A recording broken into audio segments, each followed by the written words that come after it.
I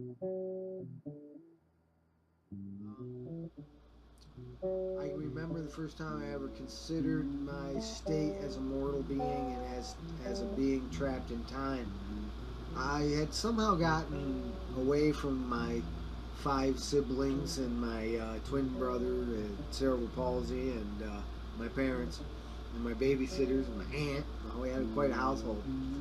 But I remember maybe this one of my first memories of being alone. I was even younger than the shadow people dream.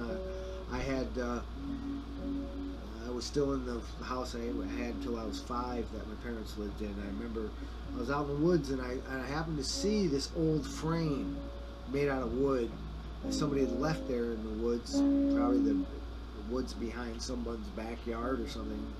Somebody had left this frame there, and it had deteriorated, and it had, the nails had come out, and it was just sitting there. And I remember wondering who had put it there, thinking that perhaps that person was no longer alive.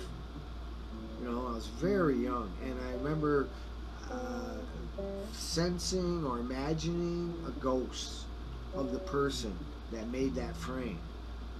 It was all in my imagination, but it was a very profound moment for me when I realized that time existed, and that maybe the first stirrings of my artistic sensibility, where I wanted to leave something, some evidence that I'd been alive through art, because art, of course, will exist after I'm gone.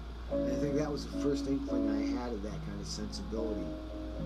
That through my art and through things that we create here, that's left behind when we ourselves are no longer here, and our consciousness has moved on. So I think fate, time, mortality all kind of came into my consciousness at that point. I remember that. I do believe I had many mystical experiences of that sort. I can remember thinking that sunlight was a living entity. I often thought that because it was just so beautiful to me. Sunlight, shine through the windows. Sunlight, especially in nature, especially always luminous to me uh, since I was young.